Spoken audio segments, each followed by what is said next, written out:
I'm very sore from doing home workouts. Hello to everyone watching, and probably my mum. With what's currently happening in the world, I thought I'd do something that might be helpful to a lot of my former students, and any actor that really wants to watch this, you go for it. I thought I'd give you some advice, some little helpful hints for things that you can do while you're stuck at home right now.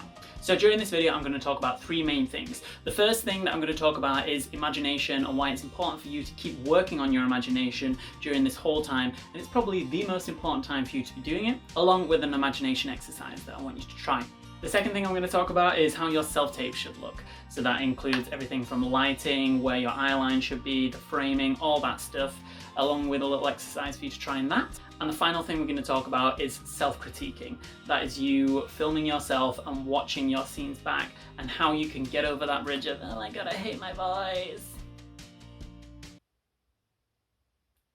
We all do. It's fine. So, working on your imagination. As an actor, you're constantly faced with scripts, and all a script really is just words on a page. That's all it is. Your job as an actor is to bring these words to life. And you need to do that by using your imagination. Anytime something's mentioned in a script, you need to be able to physically see it. Especially in times like these when you're literally stuck in your house, and let's say your script is set in the medieval times.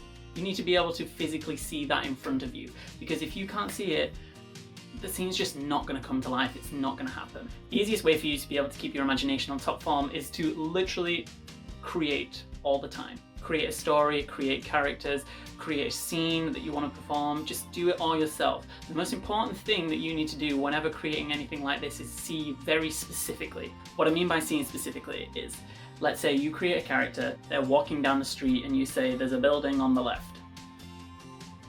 What does that mean? There's a building. There are so many different types of buildings. You need to be very specific with that, because if you write that down and you come back to it later and you say they see a building, you might not remember what it looks like. Write down in as much detail as possible exactly what everything in your surroundings looks like, so that you can create such a clear, vivid image in your mind that if someone else picked this up and read it, they would have a very, very similar image in theirs. Stella Adler is a really famous acting practitioner, and her method was based around imagination and how it's the most important tool to an actor. She believed that an actor should be closer to their imagination than they are to real life. So, your imagination exercise is this. I want you to create a story about a character that you relate to. So it could be that they share the same interests as you, it could be that they've gone through similar struggles that you have, whatever it is. And I want you to create a story about them traveling to a new place. Whatever that place is totally up to you. It could be they're traveling to a new planet, it could be they're traveling to a different country you've never been to, it could be that they're traveling through time. Whatever it is, I want you to come up with an entire story about that. I want you to write it in the form of a monologue, where you are explaining what you've just seen to a close friend, a parent, whoever it is. I want you to tell them the story of your character's adventure. Again, make sure you keep to specifics. So anytime you're exploring a new place and you write something new down, make sure that you can vividly see this in front of you and write down exactly, in as much detail as possible, everything that you can see. Think about if it makes you excited or if it makes you sad. Whatever it is, this place could be somewhere that scares you, it could be somewhere that excites you, it could be that it's somewhere that's really emotional to be. Whatever it is, the world is your oyster, or the universe, I guess. What you're going to do is you're going to write down this story in as much detail as possible, and you are going to perform it in a self-tape format, which I'm going to teach you now. Okay, so now we get onto self-tapes. Now, the first thing I want to talk about with self-tapes is the framing.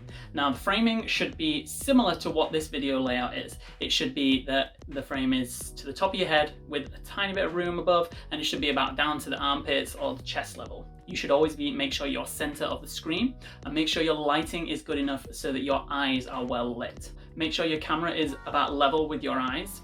The camera or the phone itself is always best to place on a tripod, because you know it'll be sturdy then. If you don't have a tripod, you're probably going to have to improvise. You might have to put a few books or DVDs, whatever, on a table, and you might just have to figure out a way that you can plant your phone there without it falling over. That's totally fine. Along with that, you need to make sure you have really good lighting as well. The best way to do this is obviously with a self-tape light. If you don't have one of those, a desk lamp will do. Just make sure it's as close to the camera as possible, and in your face. If it's too overcast, just bring the light back a bit. Or if you can perform in front of a window, that's equally as good because you won't get any massive shadows behind you and the lighting will fill the whole space, which is brilliant. In a self-tape, your eyes should never be doing what mine are doing right now, unless very specifically asked. Your eyes should always just be off camera, so you should be talking to something that is just outside of the frame right here, because when we're in a scene, we want to create the illusion that we don't know the camera's there, but the camera needs to be as close to us as possible. If I choose to look directly into the camera during a scene, it's very in your face for the people that are watching back home. Try and avoid it, unless very specifically asked. If you're performing a scene where you're talking to more than one person, so let's say you're one person, you've placed them right here and this is where you're going to look at them, and a second person joins, I would just say flip to the other side of the camera at the same angle, so about here. Let's say the other person's here. Ah, hello, other person. Great for you to join our scene. If you have more than 2-3 people in a scene, I would say just have the one main person that you're talking to on this side and everyone else can just be in the same eye line there. It can get very difficult to create 6 different eye lines, so just try and simple it down. Also, if you create an eye line that's way over here, let's say I look over here and we're acting right now, you can't really see my face, so you have no idea what's going on. You need to be able to see my eyes in the camera. Okay, so always have one main person right next to the camera and anyone else just on the other side. And now comes the self-tape task.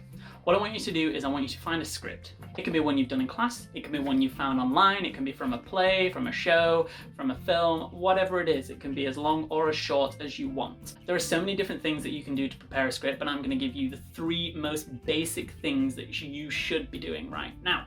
The first and most important thing you need to make sure you know is what does your character want in this scene? So from the beginning to the end of this scene, what is your character's objective? Do they want the person they're talking to leave? Do they want them to open up? Whatever it is, you need to make sure that you know what your character wants, because if you don't, your scene will just fall flat and the scene will go nowhere because there's nothing driving the scene. The second thing that you should make sure you prepare for your scene is who are you talking to? Who is the person that you are reading with? What is your relationship with them? Is it just some stranger you met in the street and you bumped into and you're having an argument? Or is it your mother?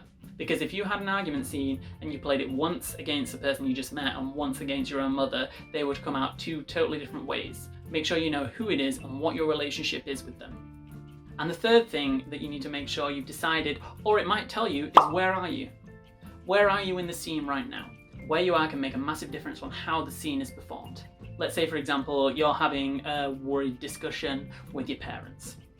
If it was in your living room, it would be played out very differently than if it was in a doctor's office that's very crowded. Just think about where you are and how it might affect how you speak to the person.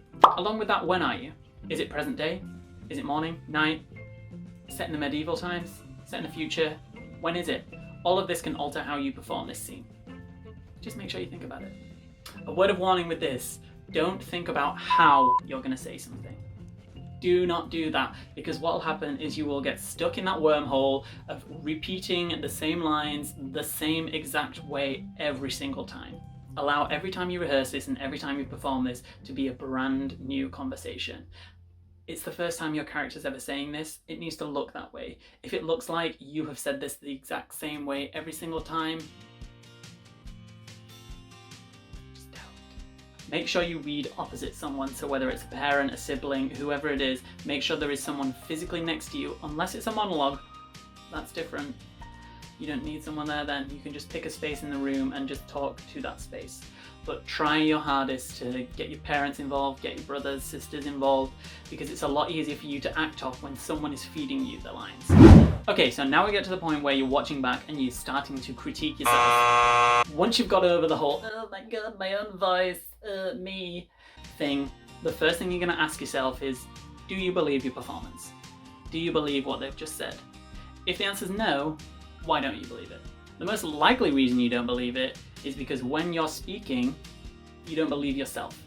And that usually comes from your imagination.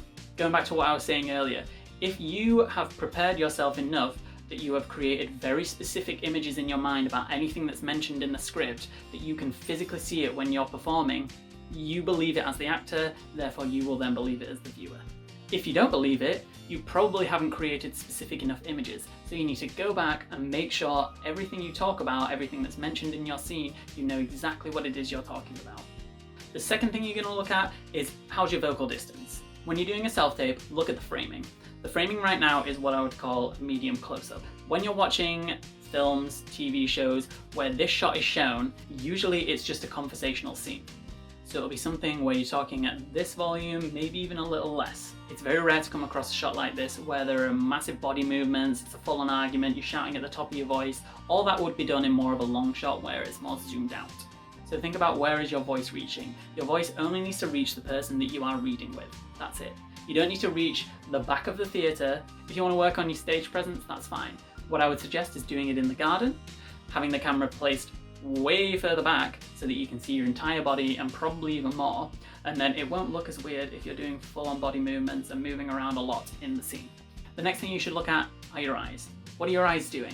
This is something that I had to work on when I first started self-critiquing myself, and it's that I used to read with someone, but I would constantly switch between which eye I was looking at, and when you watch that back on camera, it looks terrible. Your eyes are just like all the time, and it's very distracting. So when you're reading with someone, make sure you pick one eye. Try and pick the eye that's closest to the camera, so it will always be their right eye. Try and always look in their right eye. The next thing, do you have any weird habits? Because I did. I always used to shrug a shoulder when I'm in the scene. I don't know why, just always did. Just one shoulder, all the time. Until I controlled it, and I realized, stop doing that, Joel, that's weird. And now I don't do it anymore, I don't think. Now we're going to move on to some things that you can play around with regardless of how well your performance actually went. The first thing you can play around with is the pacing, the speed of the scene. That includes being able to speed some lines up. You can slow some lines down because maybe you're questioning something. You can add a pause, then start speaking again. Whatever it is, play around with the pacing. Make sure you're not doing it exactly the same every time. The next thing to look at is, was there a journey throughout your scene? There's nothing worse than watching a scene where nothing really happens. Let's say you start the scene, you're in an argument, it starts off arguing, you're in the middle, you're still arguing, you're at the end, you're still arguing. Oh, that was an exciting scene. Not.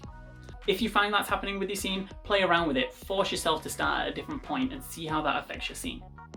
And finally, try some movement. I know the framing's pretty tight, but you've still got movement room. So for example, you could start by walking into the scene. You can off to the side to come back. Whatever it is, it gives you a bit of movement, it gives you a bit of life in the scene so that you're not just like this the whole way through reading. Awesome, so I hope you've enjoyed that, and I hope you really do try some of these exercises out. Let's run through them real quick. So the first one is the imagination exercise, where I want you to create a character that you relate to and create a story where they're exploring a brand new place in the style of a monologue, where you're explaining it to a parent, a friend, whatever it is. And the second exercise is the self-tape exercise. I want you to find a script, find a parent, a sibling, and I want you to perform this script to them, watch it back, critique yourself. I hope I've given you some great ideas for something that you can try during your time at home. Feel free to send me any of these scenes, I would love to watch them. Oh, also, subscribe.